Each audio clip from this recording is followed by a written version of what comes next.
When I started with Photopass, many of our characters weren't used to having photographers with them. It was a whole new system, a whole new deal. And so here's a look back at some of the things that we created and some of the ways we started out with the characters and how we built the Photopass system with the characters at that time.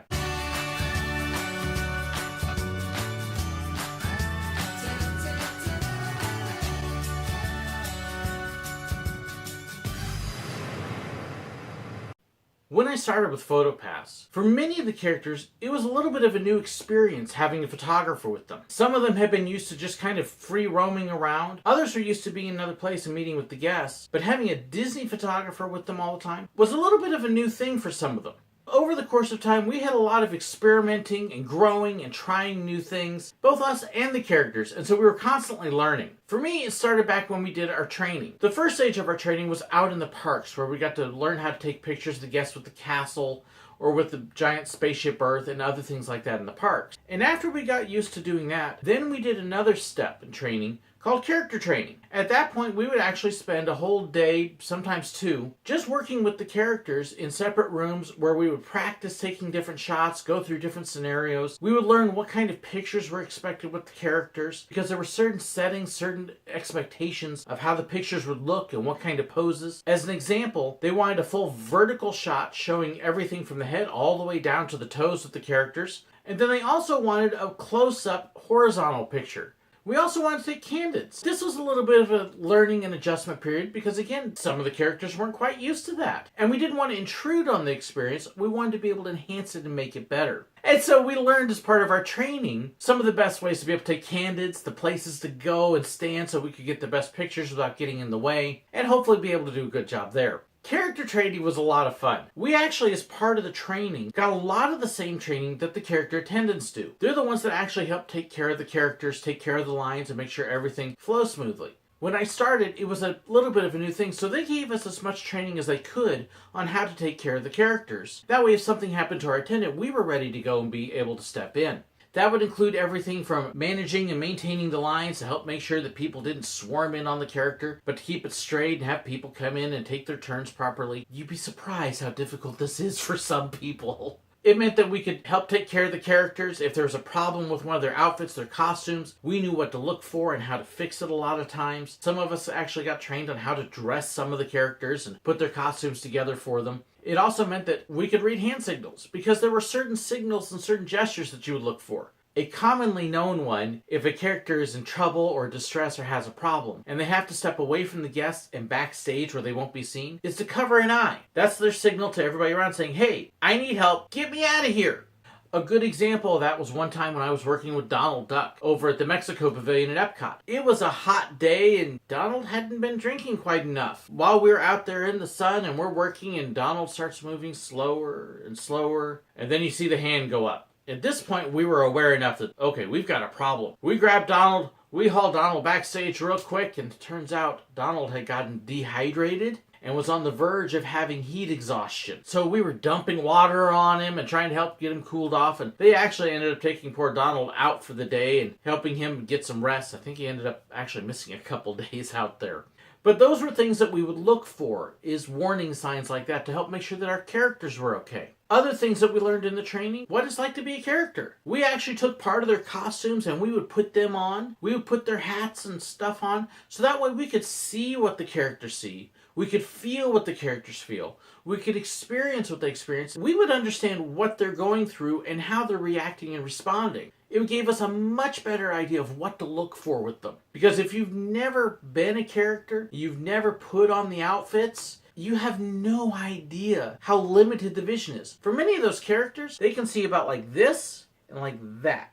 So a little narrow view, and that's about all the character can see. And so if you have a little one right in front of them, well, they can't see it. The next thing they know, they're tripping over this poor child that they never saw. Same thing with behind them, or if somebody's right behind their head, they can't see that. So don't do that. Sadly, they quit doing all that as part of the training after a couple years, and they cut back most of that and ended up being where character training was just a couple hours of staying there taking pictures and looking at what you had taken. I just felt that was such a loss for the new photographers. I learned so much and knew so much more because of that extra training that when I went in to go with a character, I knew how to do things that the newer photographers didn't have any clue. I could walk into a room in Toontown, for example, where there was 3 characters and 3 attendants and 3 photographers. And if something happened, I had enough training that I could turn around and I could run and organize that whole room by myself. I had times when I was working with Minnie and Mickey. Something would happen and the character attendant would have to step out and take care of something or deal with something. And rather than have to shut down the whole thing and quit all the encounters, I could keep running it and letting people come up and keep meeting them because I knew what to do and knew how to do it. So it was really frustrating when they cut out a lot of that training. From there, though, we would then go out and we would start working with the characters. I can still remember my first time actually going out on my own working characters was out in front of the train station with Mickey and Minnie out there, and Donald was nearby as well. Those were the very first characters I ever got to meet and work with directly. And I can still remember being really nervous about messing up because here I am with the big boss on day 1 and here we go. Thankfully, everything worked out well, and actually, Mickey and Donald even that day are still a couple of my good friends all these years later. But again, it was an adjustment period. Some of the characters had a hard time getting used to the fact that there was a photographer there taking pictures of them. And there were some characters that didn't like us there because we changed the routine. They felt that we upset them and got in the way. One character we dubbed Two Shot because all she would allow us to do is 2 pictures. She would allow the 2 pictures at the end, and the rest of them she would have a fit if you took any other pictures. How dare you take any other pictures? She didn't want us taking pictures of autographs, of play, hugs, or anything else. As far as she was concerned, that was off limits. So much so that if she saw us taking pictures, she would stop what she was doing. If there were autograph books and she's signing, she would stop and look at us and flash, telling us not to take any more pictures. If she was really in an honorary mood, she would actually turn her back and completely block the camera and the guests. I mean, just constant frustration. I can remember over a month dealing with Two Shot and just getting frustrated and irritated because as far as she was concerned, she was the whole reason they were there. We're going, we're just trying to get the memories. Well, you shouldn't do that. And it turned into a lot of arguments. Eventually, we actually had to call in management and say, hey, look, you need to explain to her why we're here and how this is frustrating, not just us, but the guests as well. Because the guests want the pictures and we can't take it because of the way she's acting. Not all photographers were the same either. Some photographers, Two Shot really liked because they would only take a couple pictures. They'd take just a couple posed pictures at the very end and wouldn't take anything else. For people like me, I actually pretended that every family that came in was my family. And I would take the pictures that I want people to take for me. I wanted those play moments. I wanted the hugs. I wanted the special moments where they're talking with the characters. I wanted the autograph sessions to get all of those pictures together. So rather than just 2 or 3 pictures, I sometimes actually got told I was taking a few too many because I would have 8, 9, 10 pictures sometimes. Ideally, we wanted about 5. And because of all that confusion and the different variations of what people did, we eventually created a program called PASS. P-A-S-S. And it stands for Presentation, Activity, Signature, and Snapshot.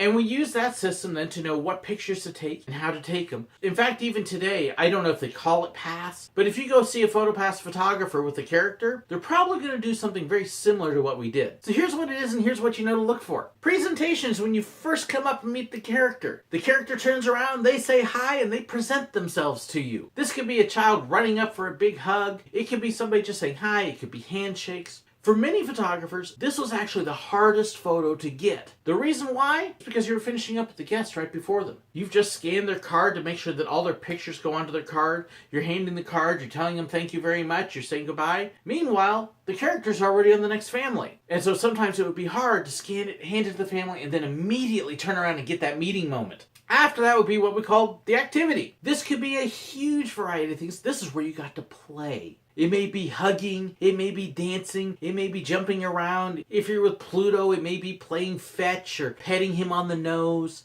If they're a face character, which are the ones that talk, it could be talking with them and asking questions and getting answers, having a nice conversation. It could be a whole variety of things. And again, we tried to get at least a couple pictures of that. One thing too that people like to do for the activity is they love to give the characters their babies and their little ones. Don't do it. Disney actually has a policy that the characters are not supposed to hold little children, especially not up in the air. They don't want to take the chance of them dropping the child, which when you've got limited vision and big hands and gloves and paws and mitts, it's easy to do. About the only way they're able to do something like that is if they actually sit on the ground with the child and then have them on their lap. That's about the only way they're supposed to really hold a kid. So if you've got a baby or a little one and you really want that picture with them, ask the character if they're willing to sit down on the floor with your baby. That's the best way to do it. After that would be the signature. This is where you get your autograph book, hold it out, and get your autograph. But here's the cool thing. They would autograph more than just books. They would actually autograph casts, hats, shirts.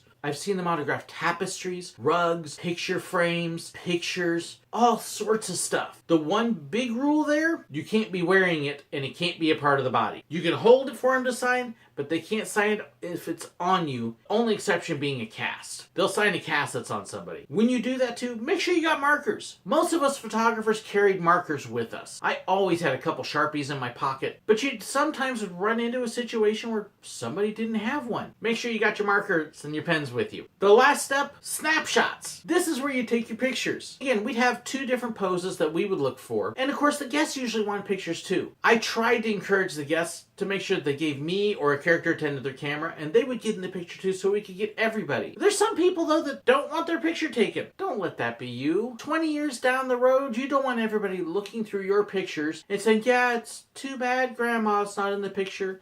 It's too bad dad's not in any of these pictures. Get in the picture. Let you be part of the family for it. Hand your camera to the photographer or the attendant. They will be happy to use it. I loved my attendants when they would use the cameras. Not all were comfortable with it, but I actually got pretty good with holding cameras on my arms with the straps with them to make sure I could take care of everybody. It was always fun when you have a big group because you may have 2 cameras on one arm or 2 cameras on the other, and getting everybody's pictures and trying to hold them up. And then finally you use the Disney camera to get the pictures. But that's what we're there for, to try to make sure you get the best pictures possible, to help you remember those moments with the characters, to be able to go back years later and say, hey, I still remember that. We love being able to make those moments special. For me, being able to watch other people have sometimes a once-in-a-lifetime experience with the characters was a wonderful time, a wonderful reward in itself. It's one of the reasons why when people ask me what I did, I told them that I got paid to play in the Disney parks. Oh yeah, and don't forget to take some pictures along the way.